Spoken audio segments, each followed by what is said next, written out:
Di para sahabat itu, kaum muslimin, yang terbayang bagi mereka itu adalah infak, yang terbayang bagi mereka adalah sebuah kebahagiaan, keselamatan di akhirat yang kekal dan abadi di sisi Allah tabaraka wa taala. Semua kita boleh klaim sekarang, kamu cinta Nabi, cinta Ustaz. Cinta Nabi, cinta Ustaz. Termasuk saya, cinta Nabi, cinta. Dapat tahunya besok di akhirat. Maka apa kata Nabi sallallahu alaihi wasallam? Amalur rajuli biyadihi. Penghasilan yang terbaik adalah pekerjaan yang dilakukan oleh seseorang dengan tangannya sendiri. Wa kullu bai'in mabrur. Dan setiap jual beli yang mabrur. Ini aktivitas ini membantu saya di akhirat atau akan menyulitkan saya di akhirat? Kalau seandainya perbuatan itu ternyata akan menyulitkan kita di akhirat kelak, tinggalkan perbuatan itu.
Selanjutnya doa kita untuk orang-orang tua kita, ayah, ibu kita, para guru, ustadz, ustazah kita, dan para kerabat, sahabat, andai tolan, serta seluruh kaum muslimin, khususnya para ulama yang telah menyampaikan warisan Nabi kepada kita. Dan lebih khusus lagi pada kesempatan ini Al-Imam Abu Uthman As-Sabuni rahmatullahi ta'ala alaih. Alhamdulillah, pada pertemuan di pekan pertama bulan ini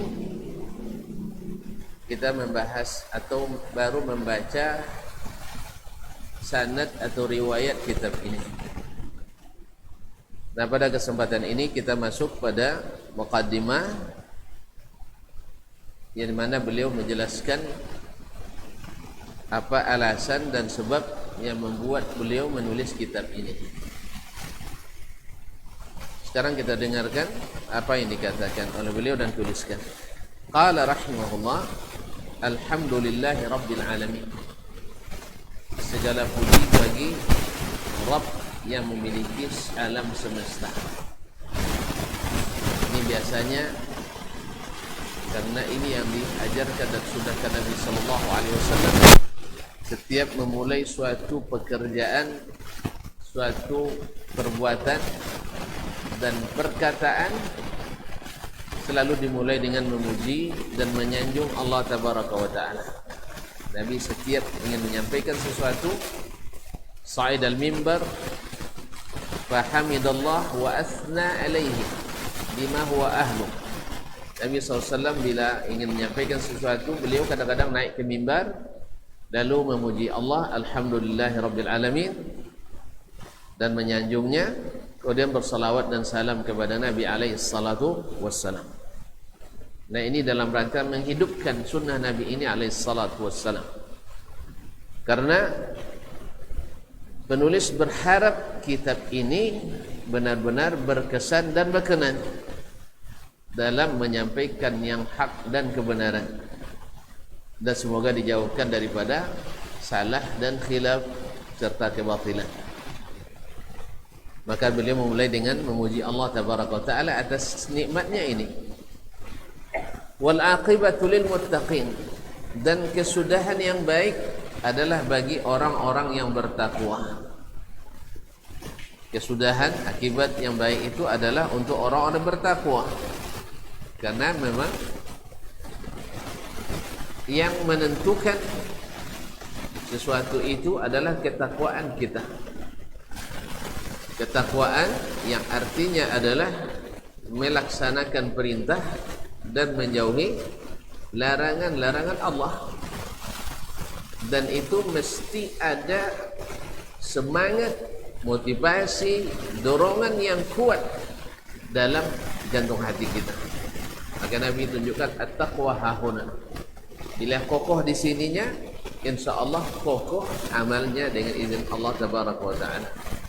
Nah, kesudahan yang baik bagi mereka itu, karena hasil ibarat apa? Ibarat berkebun, itulah hasilnya, buahnya.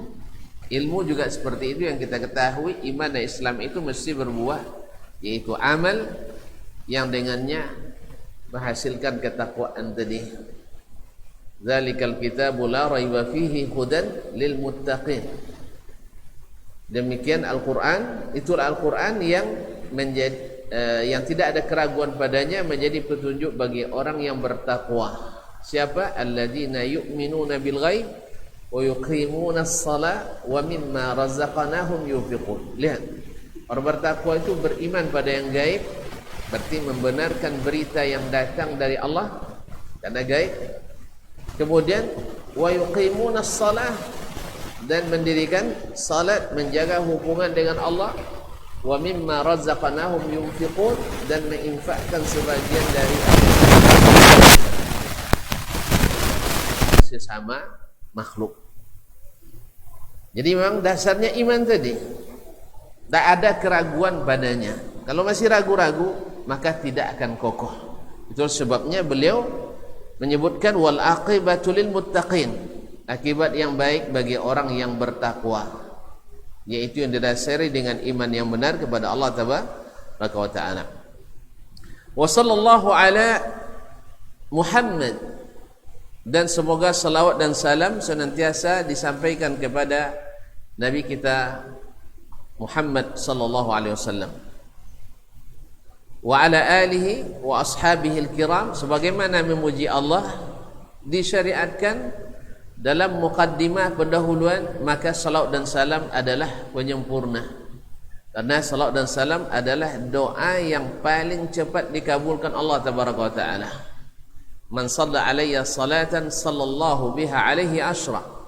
Sesiapa yang selawat kepadaku satu kali, maka Allah balas 10 kali selawat kepadanya. Berkata Ibnu Qayyim rahimahullah dalam Jala'ul Afham, bahwasanya doa yang tercepat atau termasuk doa yang tercepat dikabulkan Allah adalah selawat dan salam kepada baginda Rasulullah sallallahu alaihi wasallam. Kaum muslimin dan muslimat dirahmati Allah. Kemudian beliau melanjutkan, amma ba'du, selanjutnya, fa inni lamma waradtu amida Tabaristan, sesungguhnya saya ketika lewat di Amid Tabaristan, yaitu min biladi ma wara'an nahr, bilad ma wara'an nahr, bainan nahrain al-Furat wal apa satu lagi, Tigris dan al-Furat. Tigris apa suara apa? Al-Furat wal Nah, lupa lagi, sama-sama lupa kita. Nah, kaum muslimin dan muslimat ya. Tapi bahasa Indonesia ada hafal sekarang. Dalam lama di Indonesia lupa bahasa Arabnya. Al-Furat wal La haula wala quwwata illa billah. Ini selalu diulang-ulang. Baik, ala kulli hal yang melewati Baghdad. Ma'asyiral kiram dirahmati Allah Subhanahu wa taala, Al-Furat wa Tigris. Di Tabaristan wa bilada Jilan dan daerah-daerah Jilan mutawajjihan ila Baitillahil Haram. Ketika menuju ke Baitullahil Haram, yaitu dalam rangka melaksanakan haji dan umrah sekaligus menuntut ilmu. Wa ziyarati qabri nabiyhi Muhammadin sallallahu alaihi wasallam, dan juga setelah haji dan umrah ziarah ke Madinah, ikut di dalamnya adalah ziarah ke kuburan Nabi sallallahu alaihi wasallam. Wallahu taala alam.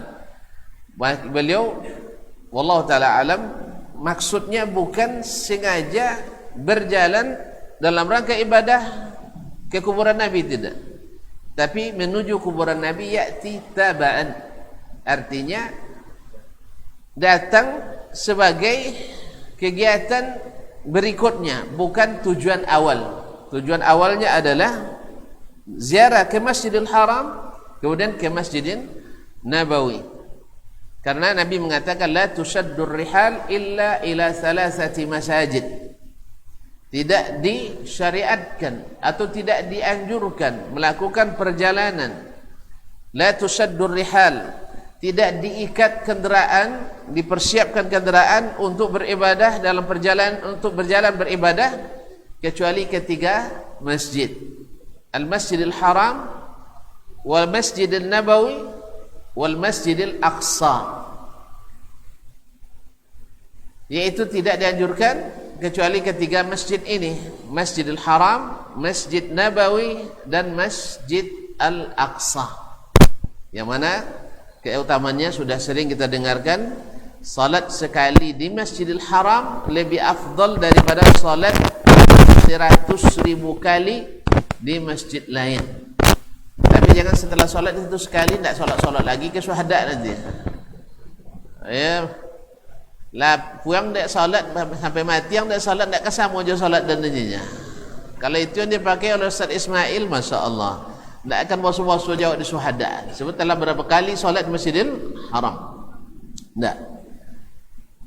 Justru semakin rajin kita ke masjid. Kaum muslimin dan muslimat dirahmati Allah SWT. Kemudian Masjidin Nabawi dan Masjidil Aqsa, inilah yang dianjurkan kita melakukan perjalanan dalam rangka ibadah kepadanya. Adapun menuju kuburan, wallahu taala alam, berdasarkan hadis Nabi dan amalan as-salafus salih, mereka tidak sengaja untuk berziarah khusus ke kuburan Nabi alaihi salatu wassalam, apalagi ke kuburan orang-orang yang jauh di bawahnya. Yang jauh di bawahnya. Inilah yang selalu dihidupkan oleh ahlu as-sunnah. Dan seandainya maksud beliau adalah ziarah ibtidaan wa qasdan, berarti ini adalah suatu kekeliruan yang tidak boleh diikuti berdasarkan pendapat yang mu'tamad dalam masalah ini. Ada memang yang membolehkan, khususnya ahlu as-sufiyah, mereka memang sangat gandrung untuk menganjurkan ziarah ke kuburan, sengaja melakukan perjalanan-perjalanan jauh untuk ziarah ke kuburan orang-orang yang dianggap sebagai wali. Kadang diwalikan, kadang-kadang diwalikan. Ya, diwalikan, asal ada sedikit hal yang aneh pada dirinya dianggap sebagai wali, sampai gila pun dianggap wali. Allah musta'an. Ma'asyiral kiram dirahmati Allah, wa ala alihi wa ashabihil kiram. Salawat dan salam kepada beliau dan kepada keluarga serta sahabat-sahabatnya yang mulia. Sa'alani ikhwani, ketika dalam perjalanan tadi melewati Amit Tabaristan. Amid ini banyak dinisbatkan kepadanya ulama, yaitu Al-Amidi. Di antara yang paling terkenal adalah faqih usuli dalam mazhab Syafi'i, Al-Imam Al-Amidi, penulis Ihkamu Al-Ahkam dalam usul al-fiqh. Taib, sa'alani ikhwani fid din. Saudara-saudaraku seagama meminta kepadaku an ajma'a lahum fusulan, supaya saya mengumpulkan, maksudnya menulis mengumpulkan ilmu dalam satu kitab, satu buku dalam masalah fi usuluddin, dalam masalah pokok agama. Usuluddin yaitu akidah, usuluddin yaitu pokok-pokok agama, itu akidah. Allati istamsaka biha allazina madaw, yang menjadi pegangan, yang berpegang teguh kepadanya orang-orang yang terdahulu. Min a'immatid din, dari kalangan para imam agama ini, wa ulama'il muslimin, dan ulama kaum muslimin, wassalafis salihin, dan as-salafus salih, dan as-salaf as-salih. Jadi mereka minta kepada Imam Abu Uthman untuk mengumpulkan, kemudian menuliskan masalah-masalah pokok agama untuk dipegang erat-erat, untuk mengokohkan akidah ahli sunnah wal jamaah. Sebab di masa itu, karena beliau hidup di abad abad ke-5. Wafat tahun berapa kemarin? 43? Masih lupa. Kemarin di sini yang jawab 43 9. Taib, Allah musta'an. Di abad ke-5 ini di masa-masa dahsyatnya ilmu kalam. Ya, mereka sedang rajin-rajinnya untuk mengisytiharkan ilmu al-kalam, sehingga membuat syubhat dan keraguan di sebagian kaum muslimin yang selama 5 abad sebelumnya mereka selalu dipagar oleh ilmu ahli sunnah wal jamaah yang diriwayatkan dari Nabi alaihi salatu wassalam. Setelah lahir ilmu kalam, dimulai dari abad keempat dan sampai pada puncak-puncaknya di abad-abad ke-5, seperti diakui sendiri oleh ulama besar ahli kalam Abul Qasim bin Asakir dalam kitabnya Tabyinu Kadhibil Muftari. Diakui bahwa sampai akhir abad ke-5 umumnya kaum muslimin mengikuti akidah ahli sunnah wal jamaah berdasarkan Alkitab was sunnah as-sahihah, belum terpengaruh oleh ilmu-ilmu selain itu atau ilmu kalam. Maka ketika itu banyaknya syubhat-syubhat, maka diperlukan kitab yang menghimpun akidah ahli sunnah wal jamaah.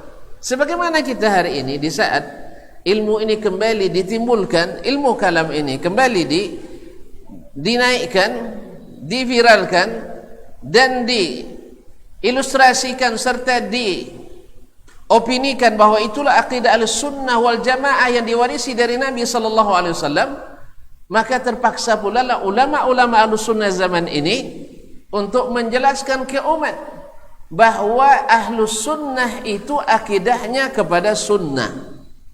Maka ada rahasianya kenapa disebut ahlus sunnah, karena mereka memakai sunnah. Tapi kalau tuan-tuan nanti akan kembali kepada akidah ahli kalam, as-sunnah itu dibagi menjadi 2. Kalau tidak seperti ini berarti ahli kalam itu hanya ikut-ikutan doang, hanya ikutan. Tapi kalau benar-benar paten ahli sunnahnya menurut versi ahli kalam, pasti sunnah itu dibagi 2. Yang pertama adalah mutawatir, yang kedua ahad. Mutawatir tak seberapa, hanya jumlahnya ratusan, dan ratusan ribu adalah ahad. Baik, hadis mutawatir karena qat'iyus thubut, wajib diterima. Tapi diterima seperti apa? Tunggu dulu. Tanya ke logika dulu, tanya ke akal dulu. Bila masuk akal diterimanya, maka diakui. Dan bila tidak, maka mesti ditakwilkan atau ditafwidkan. Ditakwilkan maknanya adalah diambil makna yang hakiki, ya kan, itu dalam ilmu majaz kan begitu kita bicara. Makna yang hakiki yaitu makna asli, lalu diganti dengan makna majazi, yaitu makna isti'arah, makna yang dipinjam dari bahasa lain. Dan tentu saja ini pasti sebelum memakai majaz pasti mengukurnya dengan ukuran makhluk. Pasti dia ukur dulu Allah dengan ukuran makhluk. Ini yang pertama, yaitu takwil.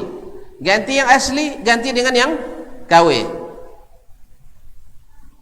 Ambil yang asli, ganti dengan yang KW. Yang produk langit diganti dengan produk bumi. Produk langit ini, produk bumi ini. Yang kedua, atau ditafwidkan, artinya dikosongkan artinya dengan makna hanya Allah yang tahu, kita tidak tahu. Sama dengan makna tidak ada artinya, hanya Allah menyampaikan huruf-huruf tersebut entah hanya untuk sekedar dibaca, tapi bukan untuk diyakini. Dan ini mustahil. Allah jelaskan hukum menikah, hukum jual beli, hukum meminjam, hukum ini dan sebagainya secara jelas terang benderang. Lalu hal-hal yang tidak bisa diilustrasikan, tidak bisa dianalogikan, Allah biarkan bias.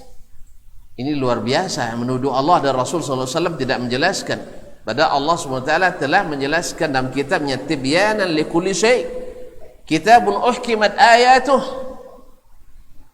thumma fussilat, dan seterusnya berapa bilisanin arabiyyin mubin.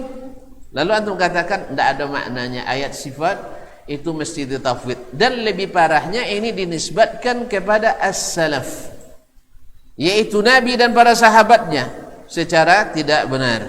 Kalau tidak mau dikatakan dusta. Ini dusta terlalu kasar ya, bilang tidak benar. Nah, di saat ini yang pertama. Yang kedua, kalau seandainya hadisnya ahad, dah tamat riwayat. Hadis ahad dalam masalah akidah tidak dipakai. Kalau belum seperti ini berarti belum ahli kalam. Berarti belum ahli kalam, hanya ikut-ikutan dalam ilmu kalam.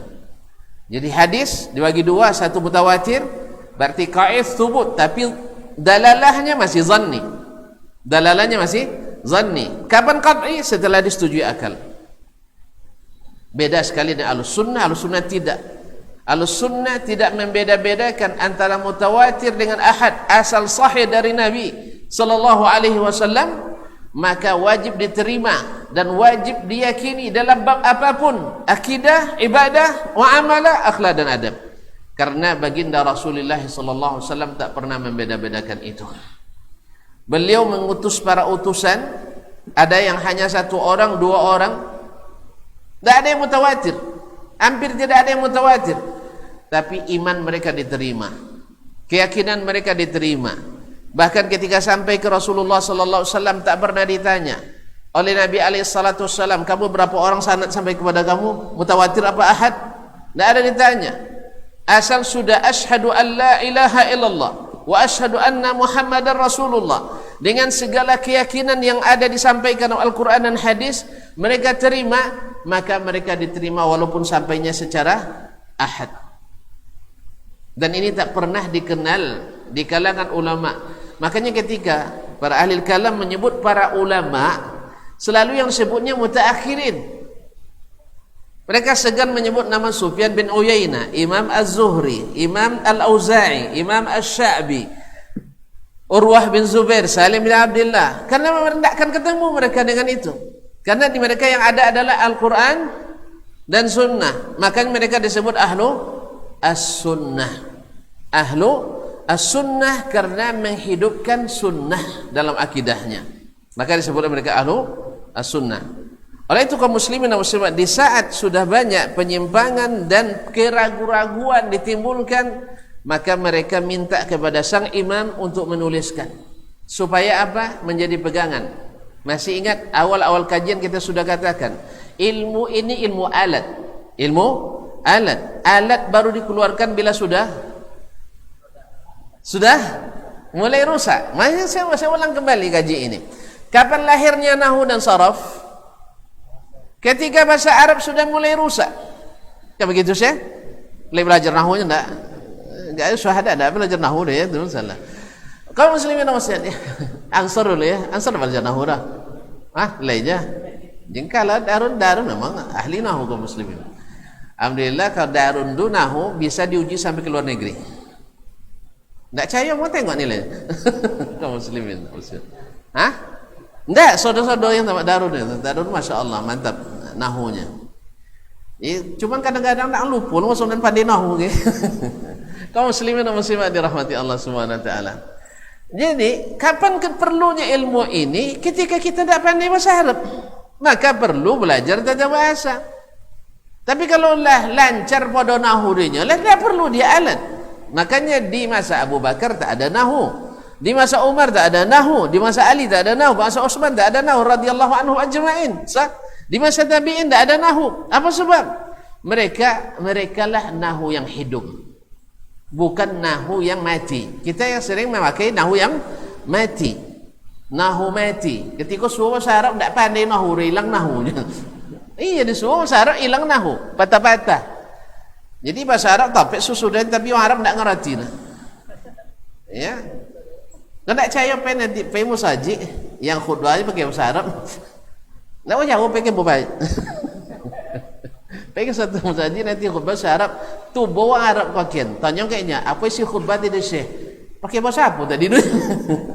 Huruf-huruf Arab, kalimat-kalimat Arab tapi tidak dipahami oleh orang Arab. Akibat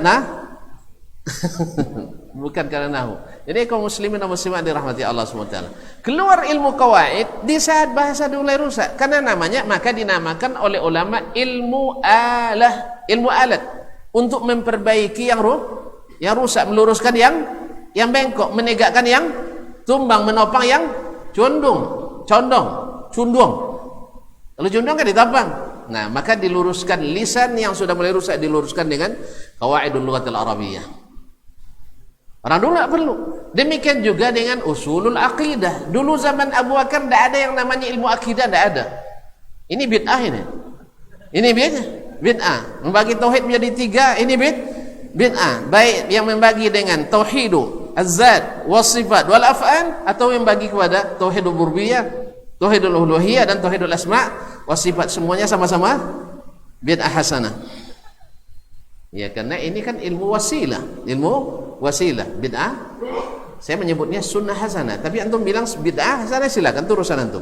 Karena Nabi mengatakan antum a'lamu bi umuri dunyakum. Jadi sunnahnya untuk wasilah yang bersifat keduniaan itu adalah antum lebih tahu kata Rasul, dan itulah sunnah Nabi sallallahu alaihi wasallam salah ini.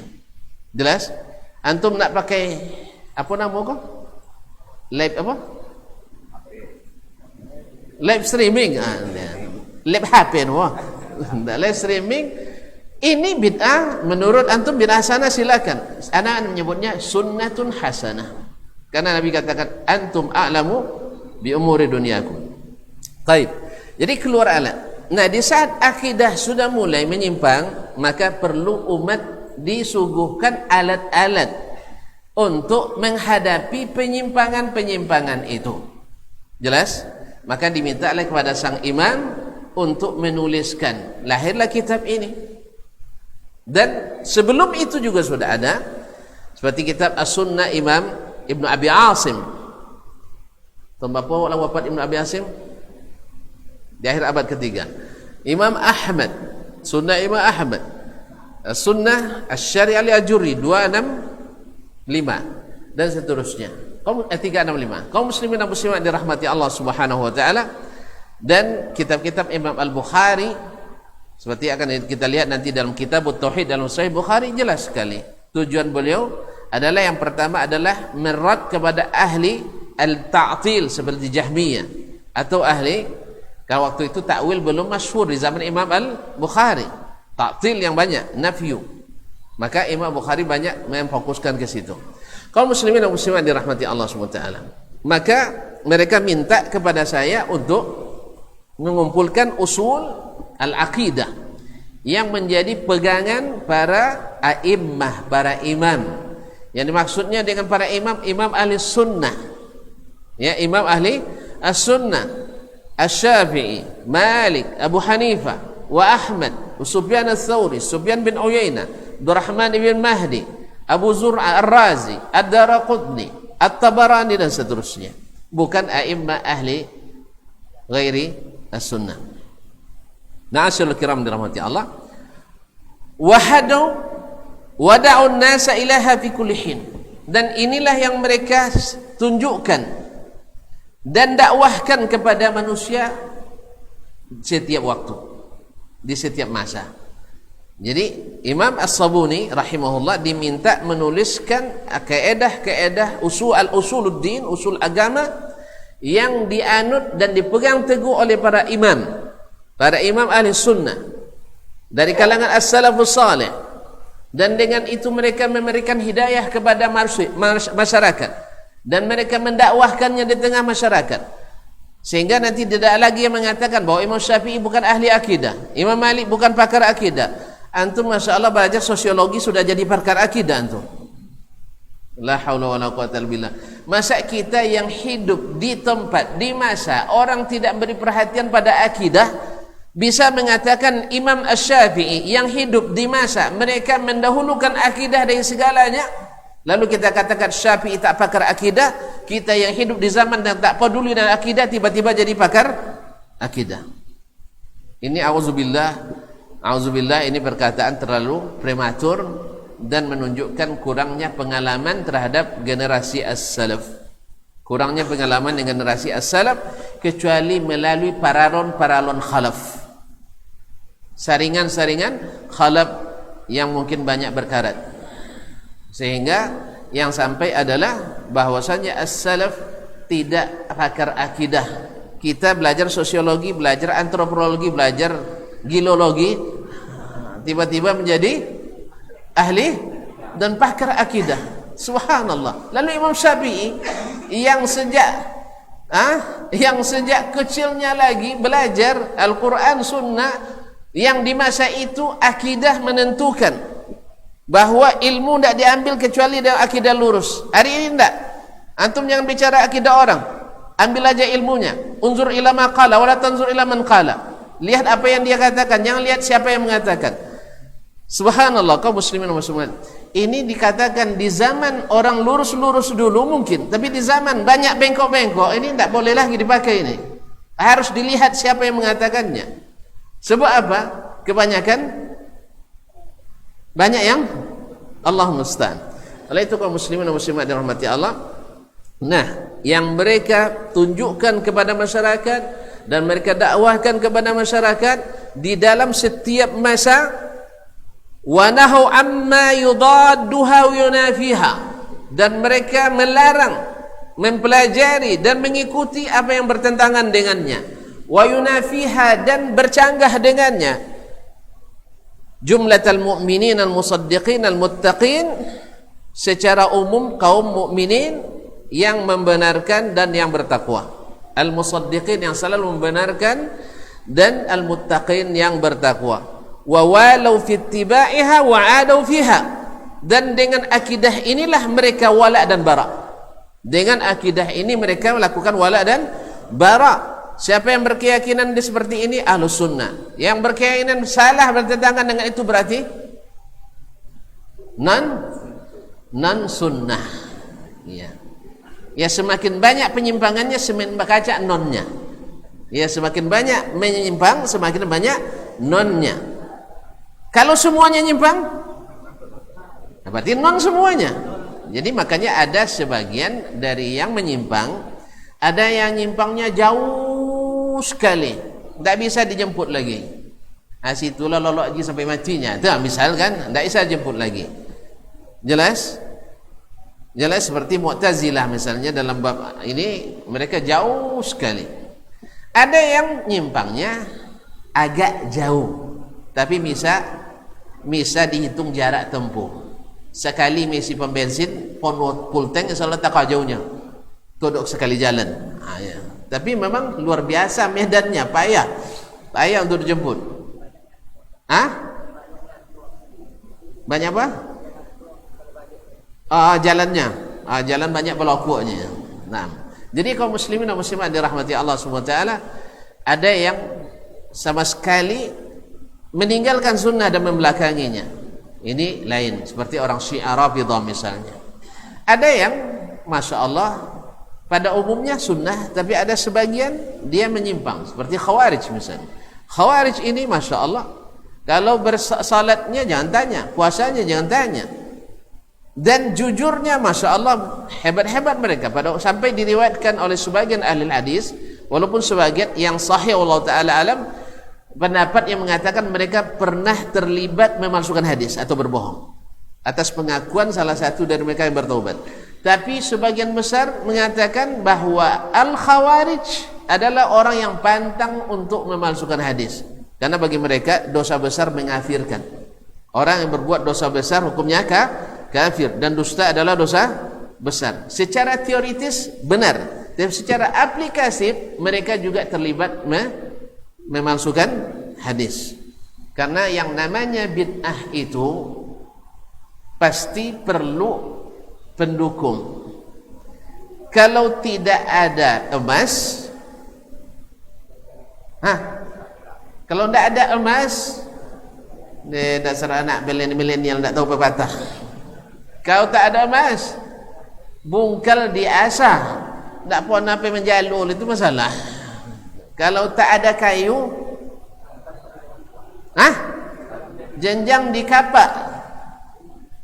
So itulah masak ndak apa mbon ayok lah. Ya jangan tak kapak. Jadi kaum muslimin dan muslimat dirahmati Allah Subhanahu wa taala. Artinya bila tidak ada dalil yang sahih, terpaksa ambil yang tidak sahih. Ndak juga ada yang tidak sahih, terpaksa dibuat dalil seolah-olah sahih. Jelas ya? Jadi Allah musta'an. Makanya jangan berbuat non sunnah, sebab non sunnah itu menghilangkan sunnah. Seperti kata Abdullah bin Abbas, iza uhyiyat bid'atun matat sunanun. Apabila dihidupkan satu non sunnah, maka akan mati banyak sunnah di tempat itu. Karena memang lawan berat sunnah itu adalah ya non sunnah, memang lawannya tidak bisa dipadukan. Ya kalau antum nak coba memadukan nanti, ya antum pusing sendiri. Antum pakai hadis nanti, akan antum temukan dalam hadis itu yang membantahnya langsung. Di hadis yang sama akan terdapat bantahannya. Ya, kalau bukan karena waktu yang pendek, saya bisa jelaskan insya Allah dengan agak lebih tuntas. Contoh konkretnya, setiap hadis yang dipakai untuk menghidupkan non sunnah, di dalam hadis itu terdapat bantahan terhadapnya. Perlu? Besoklah enggak ya. Di judul khusus saja insyaallah. Nah. Ya Syekh, awalum puela lah semua berarti. Baik, silakan. Azan dulu. Baik. La ilaha illallah.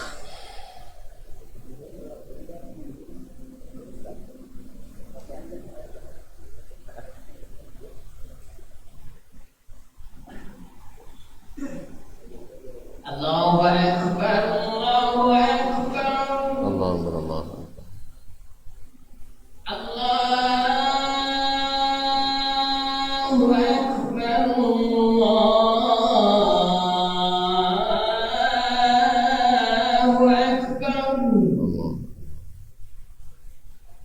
Asyhadu an la ilaha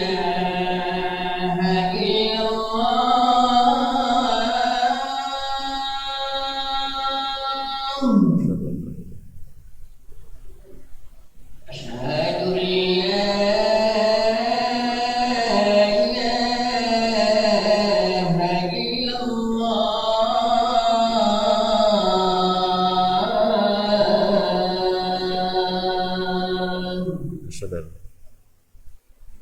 Asyhadu an la ilaha illallah.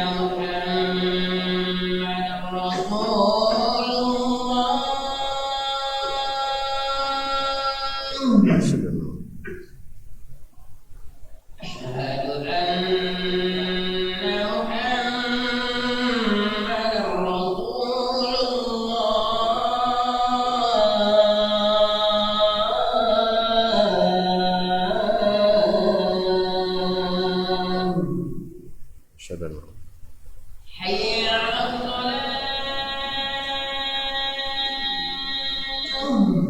لا حول ولا قوة حي على الصلاة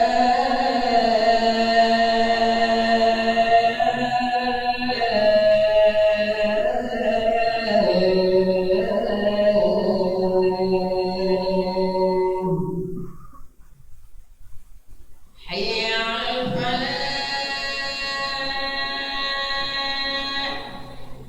لا حول ولا قوة حي على الفلاح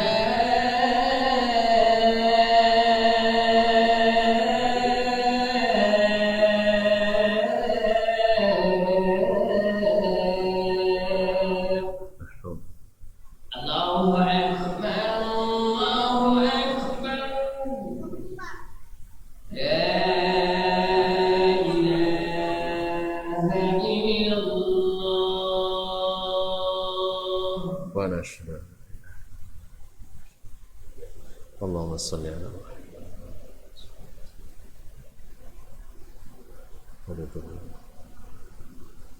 اللهم رب هذه الدعوة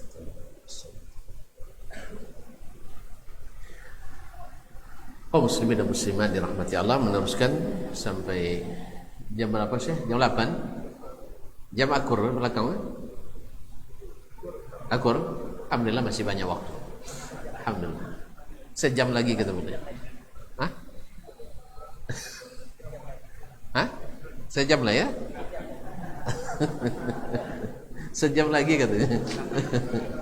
Syekh imam kita bilang tidak sampai sejam katanya. Kaum muslimin dan muslimat dirahmati Allah. Kemudian wawalau fi tibaiha wa adu fiha. Mereka membangun dengan akidah tersebut al-wala wal bara. Harus diingat kaum muslimin dan muslimat dirahmati Allah, wala wal bara tidak setingkat. Tidak satu tingkat. Wala tam kaum mukminin, al-muttaqin, al-musaddiqin. Kemudian ada wala seluruh kaum muslimin.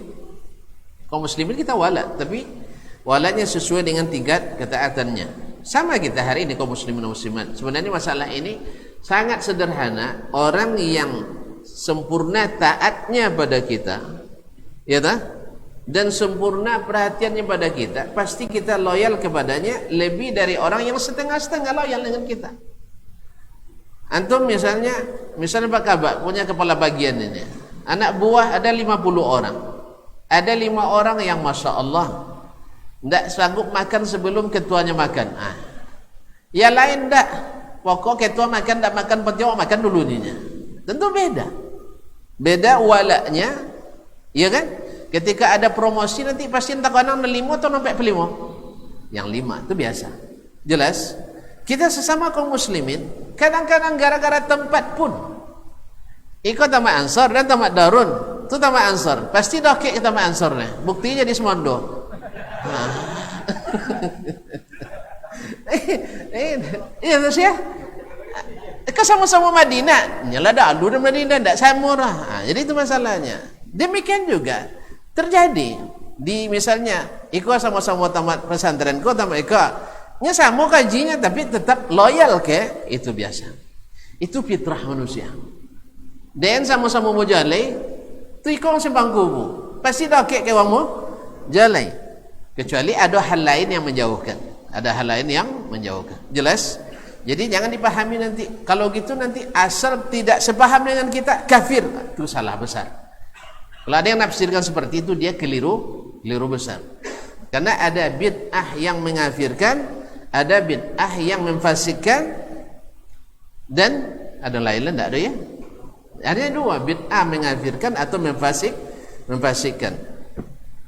Kalau ikut definisi ini tidak ada bid'ah hasanah aja dia. Karena minimal bikin fasik. Nah, kaum muslimin dan muslimat dirahmati Allah Subhanahu wa taala. Wa badda'u wa kaffaru man i'taqada ghairaha. Kemudian mereka membid'ahkan dan bahkan mengafirkan orang yang berkeyakinan berbeda dengan itu. Jelas? Ya tentu saja seperti yang kita katakan tadi, tidak semua bid'ah itu dikafirkan. Kalau bid'ah yang dikafirkan misalnya, dulu ada golongan namanya Alawiyin. Nah, Ali masih hidup. Dia menganggap Ali sebagai Tuhan, Rabb. Nah, itu bid'ah atau tidak? Bid'ah, meyakini sesuatu yang tidak ada di zaman Nabi sallallahu alaihi wasallam.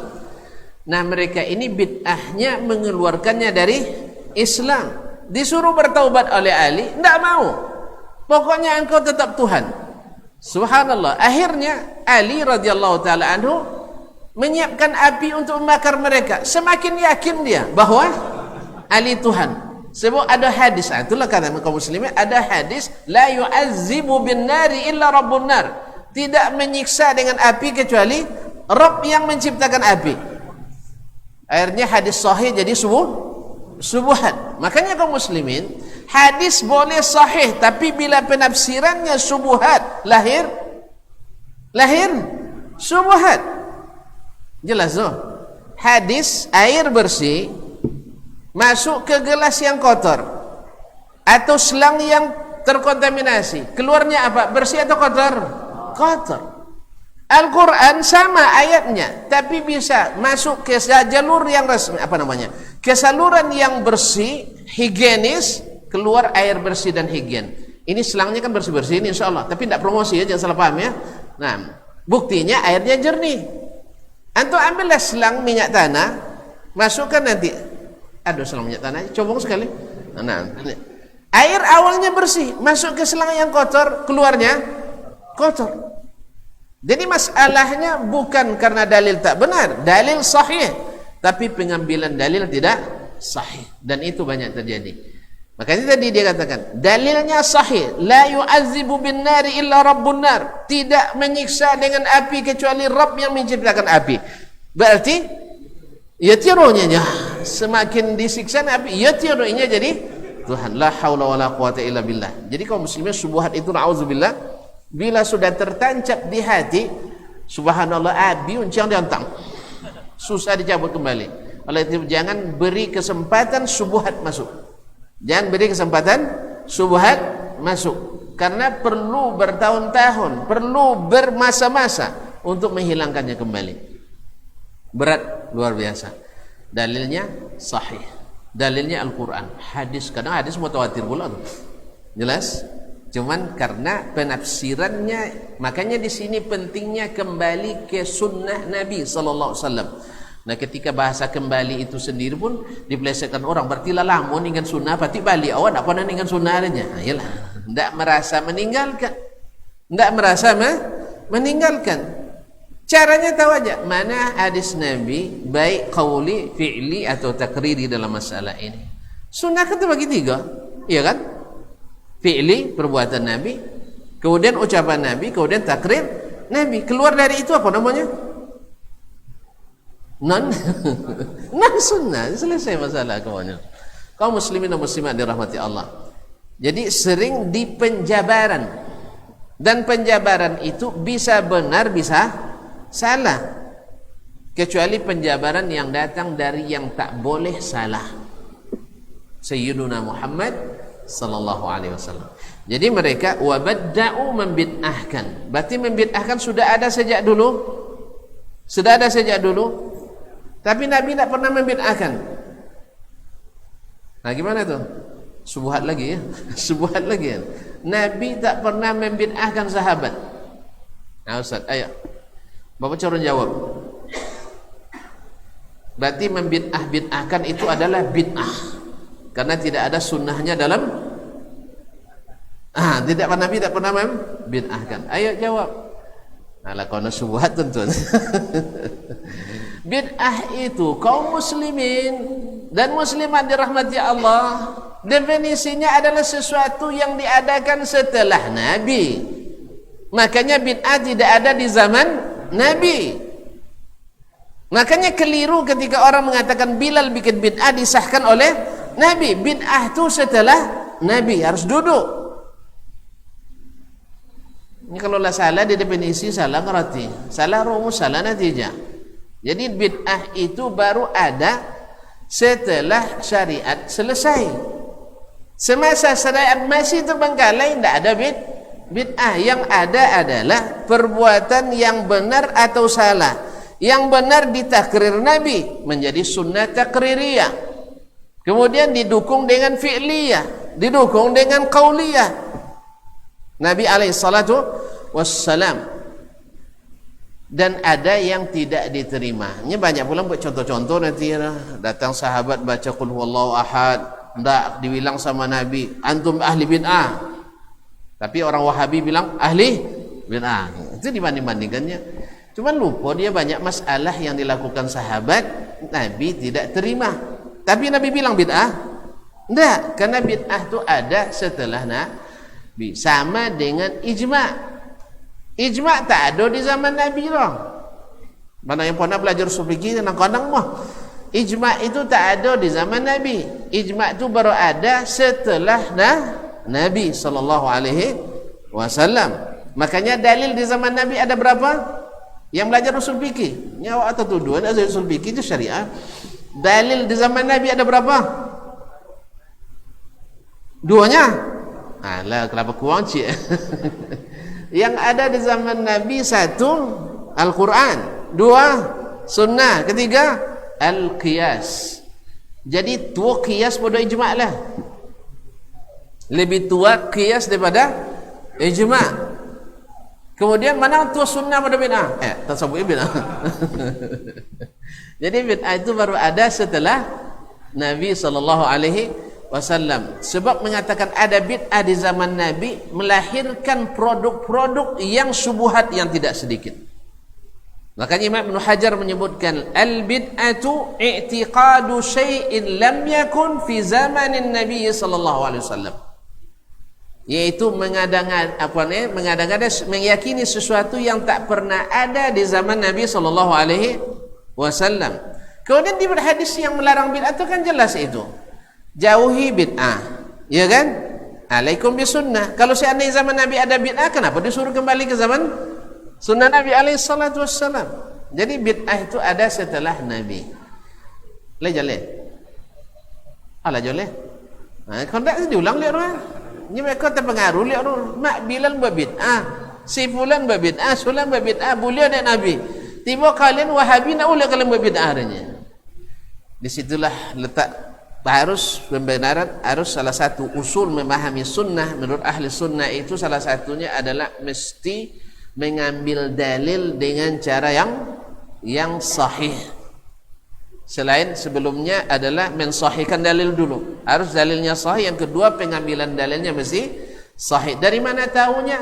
Kembali lagi kepada Al-Quran, kembali lagi ke sunnah, kembali lagi kepada pemahaman sahabat as-salafus salih yang didukung oleh Nabi alaihi salatu wassalam.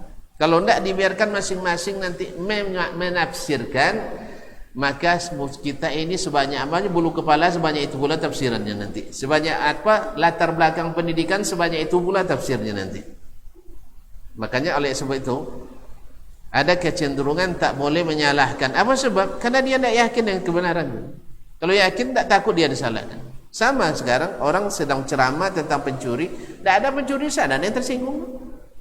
Bicara tentang hati-hati terhadap penyelewengan misalnya kan, penyelewengan anggaran negara misalnya. Kalau tidak ada yang korupsi, tak ada yang tersinggung. Kan begitu? Hati-hati dengan COVID-nya. Kalau tidak ada yang COVID, tak ada yang tersinggung lah. Kan begitu? Hati-hati dengan orang yang tak pernah bayar zakat. Sodong bayar zakat, tak ada yang tersinggung. Ya kan? Hati-hati dengan Ustaz Dasman. Kalau tidak ada yang benci Dasman, tak ada yang tersinggung. Jadi kaum muslimin muslimat dirahmati Allah, ketersinggungan itu selalu lahir karena kita tidak yakin dengan apa yang kita lakukan. Kalau yakin, siap untuk disinggung. Sebab apa? Kita punya kekuatan. Antum menyinggung saya tadi, apa maksudnya? Tapi orang yang tak yakin, dia sedikit aja orang berteriak, dikiranya sama. Ada jemaah haji datang ke jemaah Islamiyah itu saya. Atau saya cerita malu gitu ya. Dosa lah. Jadi orang mahasiswa selesai salat pada berlari ke mat'am, pergi makan, tempat makan. Jemaah haji tadi dikiranya kebakaran. Ikut pula dia berlari. Sampai di wihda, antara wihda ula dengan Tsaniyah itu, baru dia tanya, ada apa katanya? Pergi makan Pak. Astagfirullah katanya. Saya kira kebakaran tadi katanya. Maklum anak-anak, apa namanya, orang yang banyak yang di antara mereka yang masih mu'allaf kan. yang masuk ke sana. Jadi kalau nak lay copek dapat bros, kan itu dapat goreng ikan kan. Awak kalau kemudian dapat abu ayam jadi kan. Jadi mereka nak ngejar itu. Jadi assalamualaikum warahmatullah, assalamualaikum warahmatullah, brr katanya. Sengaja solatnya dekat pintu. Jadi bapak tu dah solat dekat pintu pula jemaah haji tu. Bertamu dia, tak sempat balik ke Masjid Nabawi. Nengok orang beri hamburan, dia ikut berlari di sekitar samping kantor camat tu kan. Sampai di situ tepi jalan, ada apa katanya? Dia kepada bahasa Arab kan, allazi hadas katanya. Namshil al-mat'am. Astagfirullah. Kami mau kirut ke tempat makan, dapur umum. Mau balik dia ke masjid lah, berkeringat dia baru balik lagi masjid. Ma'asyiral kiram dirahmati Allah. Ada min lataifil jami'ah. Kaum muslimin dan muslimat dirahmati Allah, wa bada'u wa kafaru ma i'taqada ghairaha wa ahrazu li anfusihim liman da'u ilaihim barakataha wa yumnaha wa khairaha. Dan dengan meyakini itu mereka mendapatkan untuk diri mereka sendiri dan bagi orang yang mereka dakwahi keberkahan akidah ini, keberkahannya, keberkahan yumnaha dan keberuntungannya, wa khairaha dan kebaikannya. Apa sebab? Meyakini akidah seperti akidah dalam Al-Quran dan Sunnah, ahli sunnah wal jamaah yang sesungguhnya menghilangkan perdebatan yang tidak berkeujung. Coba lihat, antum lihat ada enggak perdebatan masalah akidah yang berkepanjangan di kalangan salaf? Ada? Ada? Dah. Mereka tidak berdebat masalah panjang masalah itu. Apakah mereka tidak paham? Karena pahamlah mereka tidak berdebat. Berarti mereka satu keyakinan. Kapan baru terjadi perdebatan? Lahirnya logika-logika yang tidak berdasarkan Alkitab dan Sunnah. Baru terjadi perdebatan, perselisihan, golongan-golongan lahir di sana dan di situ. Akhirnya umat kepanasan terus. Makanya kita kembali, ayo dakwakan. Ambil dalam setiap masalah akidah itu, ni Al-Quran, ni hadisnya. Setuju? Kalau setuju, insyaAllah damai, insyaAllah aman. Tapi enggak, Al-Quran betul, tapi itu pemahaman antum katanya. Syekh, bukan pemahaman saya ngambil ni dari hadis-hadis Nabi dalam masalah ini semuanya. Ini ayat dan masalah ini ayat semuanya. Di mana antum dapat tafsir itu? Saya dapatnya dari Al-Quran, dapatnya dari hadis Nabi SAW. Ah, itu pemahaman kalau pemahaman awal aja oleh dari Al-Quran, pahami dari hadis kecil pemahaman awal. Jelas? Akhirnya ujung-ujung kalian tidak punya ulama adanya. Tu sana tidak punya ulama yang mana enggak? Hah? Kurang referensi, tidak ada buku adanya. Temano enggak banyak buku aja juga. Jadi kaum muslimin dan muslimat dirahmati Allah. Baik. Dan yang lebih berkah lagi, orang yang terbiasa dengan akidah ini teguh dalam sunnah itu, sehingga lebih hati-hati dalam beramal dan lebih bersemangat untuk menghidupkan apa yang dihidupkan oleh Nabi dan para sahabatnya. Ini sudah terlihat, tidak bisa dipungkiri lagi, tidak bisa dipungkiri. Adapun yang mengatakan nanti pilih yang setuju dengan selera, itu hanya tuduhan semata. Ya, tuduhan semata. Banyak yang tidak setuju dengan selera yang kita pilih, iya kan? Contoh, Leonardo lagu dengan musik masih suka enggak? Enggak, kalau secara asalnya suka enggak? Ngek-ngeknya kaki Leonardo lagu. Tanpa terasa goyang-goyang kaki gitu kan? Masih suka, tapi kita pilih karena Nabi bilang tidak boleh. Akan ada orang yang menghalalkan nanti. Akan ada nanti ulama-ulama yang menghalalkan, karena tidak mungkin orang awam yang halalkannya. Ini mukjizat Nabi SAW. Tidak, kami tidak mau yang masuk menghalalkan yang diharamkan Allah dan Rasulullah SAW. Kita pilih yang mudah atau yang sulit ini? Sulit meninggalkannya tuan-tuan. Apalagi kalau sudah main biasa pakai gitar, masya Allah. Sudah pagi pas komat main gitar lah kan? Atau pas jago lolok buka dangdut, insyaallah sampai lah kau mau ustaz kayak puji lah. Kaum muslimin dan muslimat, iya pasti lebih suka kita, pasti lebih suka mendengar lagu daripada dengar ngaji, iya, kecuali orang-orang yang memilih untuk mencari akhirat. dan rindu bertemu Allah Subhanahu wa taala. Makanya keberkahan akidah ini berimbas pada keberkahan ibadah. Demikian juga meninggalkan yang Allah haramkan lebih terasa mudah. Orang setelah mengaji as-sunnah ini lebih mudah untuk meninggalkan riba insyaallah taala. Lebih mudah untuk meninggalkan sogok menyogok insyaallah, ya. Lebih mudah meninggalkan korupsi ketika pemilu. Kalau lebih mudah, kita tidak cari-cari alasan lagi. Ambil sodoh tu punyinyo lampai lagi, tidak, jangan diambil. Kaum muslimin dan muslimat, wa afdau ila ma qaddamu min thawab i'tiqadihim laha. Mereka sudah mendapatkan atau kembali kepada apa yang mereka yakini dahulu berupa pahala yang mereka dapatkan, wastimsakahum biha, dan berpegang teguhnya mereka dengan akidah tersebut, wa irsyadil ibadi ilaiha wa hamlihim wa hathim iyyahum alaiha, serta menunjukkan para hamba, mengajak mereka, mendorong mereka kepada akidah ini. Fastakhartullah ta'ala, lalu saya beristikharah, memohon kepada Allah, wa athbattu fi hadzal juz', maka saya tetapkan, saya tuliskan, saya kokohkan di dalam juz ini, juz akidah ashabul hadis ini, ma tayassara minha 'ala al-ikhtisar, apa yang mudah secara singkat. Apa yang mudah saya dapatkan karena dalam perjalanan tadi kan. Nah, raja'a yantafi'a bihi ulul albabi wal absar, dengan harapan semoga bermanfaat bagi ulul albab, orang-orang yang cerdas, wal absar, dan orang-orang yang punya pandangan pikiran yang jernih.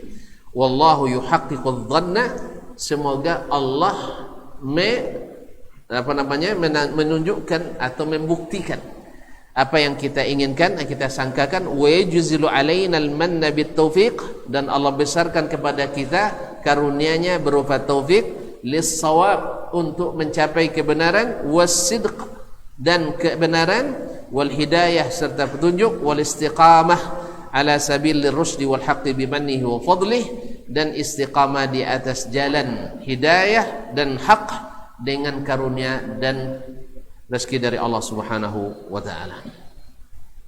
Baru sampai sebab beliau menulis Aqidatus Salaf Ashabil Hadis, yaitu atas permintaan saudara-saudara seiman di Tabaristan, tepatnya di Amid dan Biladul Jilan, bahwa mereka ingin Syekh menuliskan pokok-pokok keyakinan ahli sunnah wal jamaah dari kalangan imam-imam. Maka nanti akan diisi dengan riwayat dari para imam ahli sunnah, ya, imam ahli as-sunnah yang tak terkontaminasi dengan selain sunnah dalam berkeyakinan. Walaupun sebagian ahli non sunnah mencoba menarik-narik, ya, seperti Imam At-Tabari, dia tarik kepada ini ahli takwil katanya, dipaksakan dapat suatu kalimat takwil, judul tafsirnya kan takwil ayat Quran. Iya kan? Jami'ul Bayan fi ta'wili ayil Quran. Oh, Imam Tabari ahli ta'wil. Dapat pula hadis Nabi sallallahu alaihi wasallam, wa 'allimhu ta'wil, ya Allah ajarkan kepadanya ta'wil. Itu Nabi saja menyuruh ta'wil. Allah musta'an. Subhat lagi. Dalil sahih, pengambilan dalil tidak sahih. Selangnya yang sudah terkontaminasi. Jadi selangnya itu harus bersih juga kaum muslimin. Sebab kalau tidak bersih, keruh dia. Makanya air sungai asalnya di hulu jernih, tapi karena banyak di hilir-hilir nih, apa sampah-sampah, lumpur-lumpur, apa nih makanan ikannya, pelet-pelet, apalagi musim korban. Pokoknya kamu bawa ke kampung sodo, dan itu comen mandi di kampung kan. Atau tak konang uang bawa korban antu lain tak jadi mandi, tidak mandi. Kayak kamu, Allah musta'an. Kaum muslimin dan muslimat dirahmati Allah, asalnya jernih, makanya salurannya harus jernih, harus bersih. Maka ikutlah saluran ahli sunnah wal jamaah dari para a'imah yang akan disebutkan diantaranya oleh beliau. Ada yang menarik-narik Imam Ad-Darqutni, ya, termasuk ahli ta'wil, padahal beliau menulis kitab Al-Asma' was Sifat. Jelas sekali akidahnya itu. Ada yang mengatakan Al-Baghawi, kadang-kadang disebutkan Az-Zahabi, dicampurkan antara Ibnu Zahabi dengan Az-Zahabi. Yang satu ahli kalam, satu ahli Sunnah, bercampur-campur. Sampai-sampai terakhir kemarin Imam Asy-Syafi'i setiap hari bertabarruk dengan kuburan Abu Hanifah. Riwayatnya dalam Sahih Al-Khatib Al-Baghdadi dalam Tarikh Baghdad, tapi di perawinya ada yang dusta, pemalsu hadis, dan ada yang tidak diketahui siapa orangnya. Allahumma musta'an. Apalagi di zaman itu belum dikenal di Baghdad kuburan yang ditakdis dan dikultuskan. Di zaman itu belum ada. Masa Imam Syafi'i setiap hari. Dan Nabi lama di Madinah. Kalau mau di Madinah belajar ke Imam Malik. Lihat cece kuburan Nabi dia itu tabarruk. Hah? Tidak ada. Jadi, dan apalagi beliau sendiri menjelaskan dalam kitabnya bahwasanya haram hukumnya berlebihan mentakzim kuburan orang saleh. Dengan apa? Sebab bisa menjatuhkan kepada kesyirikan. Nah, beliau sendiri mengharamkan itu atau memakruhkannya. Lalu kita memalsukan hadis riwayat bahwa Imam Asy-Syafi'i tukang ahli tabar tiap hari loro. Tu bila belajarlah. Tiap hari ke kuburan Abu Hanifah bitabarruk. Allahumma musta'an. Jadi memang orang-orang ini tidak penakut kepada Allah SWT. Bisa saja memalsukan. Dan sayangnya kebanyakan umat tidak paham riwayatnya sahih atau tidak. Awak pun terpaksa tengkatang ciri riwayat kan. Terasa tengok lu sih. Iya, sebab salah-salah sabun kan lah duto lawak kan. Terpaksa dipreso dak lu nya. Terpaksa dipreso. Nya banyak no aneh-aneh. Zaman kini banyak yang aneh yang tak pun awak pelajari lah. Nawu kini no. Tabi. Jadi dicuki-cuki mana-mana tersondok-sondok lah dia. Jadi yang sahih-sahih, yang joleh-joleh ditinggalkan, yang tak joleh sampai ada mengatakan bahwa Imam Malik ahli main kecapi katanya. Ahli main kecapi, main biola. Subhanallah. Padahal Imam Malik sendiri yang masyhur daripadanya tak ada yang main musik di Madinah kecuali al-fusaq, orang-orang fasik. Cukup sekian dulu, kita kena marah sama imam nanti. Dah sampai waktunya. Insyaallah kita masuk pada kesempatan yang akan datang, mu'taqadu ashabil hadis bi sifatillahi tabaraka wa taala, yang merupakan hasil yang dirumuskan oleh beliau dari yang dia wariskan atau warisi daripada para imam-imam al-sunnah di zaman-zaman dahulu. Wallahu musta'an wa alayhi tuklan. Wallahu ta'ala alam wa sallallahu ala nabiyyina Muhammad wa sallam. Mohon maaf dan terima kasih. Subhanakallahumma bihamdik asyhadu an la ilaha illa anta astaghfiruka wa atubu ilaik. Wassalamualaikum warahmatullahi wabarakatuh.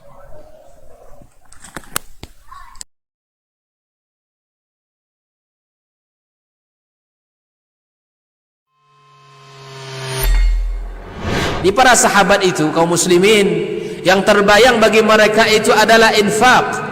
Yang terbayang bagi mereka adalah sebuah kebahagiaan, keselamatan di akhirat yang kekal dan abadi di sisi Allah tabaraka wa taala. Semua kita boleh klaim sekarang. Kamu cinta Nabi? Cinta Ustaz. Cinta Nabi? Cinta Ustaz. Termasuk saya. Cinta Nabi? Cinta. Kapan tahunya? Besok di akhirat. Maka apa kata Nabi sallallahu alaihi wasallam? Amalur rajuli biyadihi. Penghasilan yang terbaik adalah pekerjaan yang dilakukan oleh seseorang dengan tangannya sendiri. Wa kullu bai'in mabrur, dan setiap jual beli yang mabrur. Ini aktivitas ini membantu saya di akhirat atau akan menyulitkan saya di akhirat.